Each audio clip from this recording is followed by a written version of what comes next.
Dalam situasi seperti ini, Presiden memerintahkan, sekali lagi, beliau menyampaikan, sebagai Panglima tertinggi, saya perintahkan kepada TNI, jaga Kebhinneka Tunggal Ikaan. Dan TNI sebagai garda terdepan dalam mengelola, menjaga Bhinneka Tunggal Ika, serta menghadapi setiap kekuatan yang ingin mengganggu persatuan dan kesatuan bangsa. Bergerak merebut Pulau Pasir Indonesia, kekuatan militer Australia jadi ancaman NKRI. Keluarkan modal 18,1 kuadriliun siap lawan TNI. Sahabat bagi-bagi, sikap Australia yang ingin berhadap-hadapan dengan negara lain, bukan cuma melibatkan China, negara kanguru juga terlibat seteru dengan Indonesia soal Pulau Pasir. Keberanian Australia melakukan hal ini jelas bukan tanpa sebab, karena kekuatan militer bukanlah isapan jempol belaka. Salah satu contoh besar kekuatan militer Australia datang dari budget militernya. Seperti yang kita tahu, tanpa duit, militer jelas koit. Globalfirepower.com melaporkan, budget militer Australia mencapai angka 52,16 miliar US dollar, atau setara dengan 776 triliun rupiah. Jika dibandingkan dengan GDP-nya, budget militer Australia cuma 3,14% dari total GDP negara kanguru, yang mencapai 1,55 triliun US dollar, atau 23,53 kuadriliun. Nah, karena memiliki GDP yang sangat besar, militer Australia memiliki daya beli yang juga besar, di kisaran 1,2 triliun US dollar, atau 18,1 kuadriliun rupiah. Dengan dana sebesar ini, Australia jelas bisa membiayai lini pertahanan mereka lebih gila dari sekarang. Dengan keuangan sebanyak tadi, salah satu hal yang harus terus diperhatikan oleh Australia adalah keadaan personil militer mereka. Dari data Global Firepower, personil militer negara ini cuma ada di angka 90.500 orang, 60.500 diantaranya adalah personil aktif, dan 30.000 adalah personil cadangan. Jika dibandingkan dengan total populasinya, personil militer Australia cuma 0,3% dari total populasi mereka, yang mencapai 26,14 juta jiwa. Nah, karena kesenjangan antara jumlah personil dan juga populasi tersebut, pembicaraan soal wajib militer selalu jadi hal yang hangat di sana. Sebelumnya, Australia memang melakukan wajib militer yang kemudian dihapus pada tahun 1972.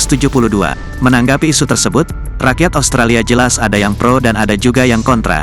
Kalau kamu jadi orang Australia, pilih ada wajib militer atau enggak nih. Dengan kesenjangan kekuatan di bagian personil, militer Australia menggalang kekuatan berlebih pada pengoperasian alutsista. Contoh besarnya datang dari penggunaan alutsista darat Australia.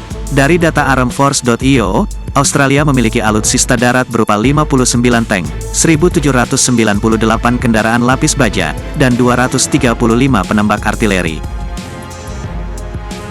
Nah, ngerinya, seluruh tank yang dioperasikan oleh Australia adalah M1A1 Abrams, yang merupakan tank andalan Amerika Serikat yang telah bertempur di beragam tempat, seperti di Irak, Afghanistan, dan Mesir. Dengan sistem ini M1A1 Abrams mampu menembakkan proyektil ke pihak lawan sejauh 4 km. Dengan kemampuan ini wajar saja jika harga satuan M1A1 Abrams super gila yaitu 8,92 juta US dollar atau 135 miliar rupiah untuk satu unit. Jadi kalau dihitung-hitung Australia menghabiskan sekitar 7.995 triliun untuk lini tank mereka doang. Selain tank yang mumpuni, pengembangan alutsista darat Australia yang lain juga terus dikembangkan. Di akhir tahun 2021 kemarin, Australia tengah mengembangkan Link Combat Support Vehicle dengan bekerja sama perusahaan alutsista Rheinmetall asal Jerman.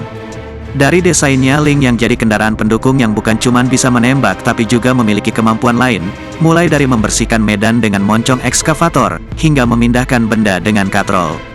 Pilihan Australia mengembangkan hal sejenis ini memang tepat, karena jika ingin daya serang super, mereka bisa tinggal beli dari negara lain. Sekarang mari kita pindah ke Angkatan Laut dari Australia. Dari data yang didapatkan Angkatan Laut, negeri kanguru mengoperasikan 3 destroyer, 8 frigot, 6 kapal selam, 12 kapal patroli, 4 kapal penyapu ranjau, dan 2 kapal induk ringan yang mengangkut helikopter. Kapal induk dari Australia ini dikenal dengan HMAS Canberra, yang jadi andalan Angkatan Laut di sana. Nah, namun ternyata HMAS Canberra sebentar lagi sepertinya akan digantikan dengan Hunter Class Frigate yang jadi proyek ambisius dari Australia. Bagaimana tidak dikatakan ambisius, pengembangan frigat ini akan menelan biaya mewah hingga 35 miliar US dollar atau 535 triliun. Rencananya pembangunan akan dimulai pada tahun 2023 sekarang, dan kapal perang ini mulai digunakan pada tahun 2031 mendatang. Jika sesuai rencana, satu unit kapal ini akan memiliki harga fantastis di kisaran 3,9 miliar atau 59 triliun rupiah. Harga fantastis dari alutsista ini tentu sesuai dengan apa yang didapatkan. Dengan kemampuan frigat, Australia akan memiliki keunggulan dalam posisi strategis di perairan mereka dan juga pertempuran laut beneran. Dari darat dan laut, mari kita berpindah ke angkatan udara dari Australia. Dari datanya, Australia memiliki 72 jet tempur, 173 pesawat bantuan, hingga 130 helikopter. Nah, karena pada bagian ini Australia masih menggantungkan diri pada impor alutsista. Makanya di 2021 kemarin, tetangga kita tersebut mengumumkan proyek baru mereka yaitu Boeing Loyal Wingman. Boeing Loyal Wingman sendiri dikenal dengan nama MQ-28 Ghostbat, atau hantu, diambil karena pesawat ini tidak memiliki awak sama sekali. Dari tes terbang pertamanya di tahun 2021, proyek ini memperlihatkan keberhasilan penerbangan yang signifikan. Makanya Australia percaya diri kalau alutsista mereka bisa diluncurkan pada tahun 2024 mendatang. Nah, nantinya, saat pesawat ini mulai digunakan akan masuk dalam lini formasi kolaboratif Combat Aircraft. Dalam operasi tersebut Loyal Wingman, bukan cuma bisa terbang secara mandiri tapi juga akan dibawa oleh jet tempur. Saat dibawa oleh jet tempur, Loyal Wingman bakal diluncurkan untuk beragam misi seperti pengintaian hingga misi pengeboman. Ia bisa dibilang kalau Loyal Wingman sukses, alutsista ini bisa jadi game changer untuk perang masa depan. Sahabat bagi-bagi, itulah kekuatan militer Australia yang siap bertanding di medan perang dengan Indonesia. Bagaimana menurut kalian? Yuk diskusikan di kolom komentar. Merdekalah kita seutuhnya, merdeka!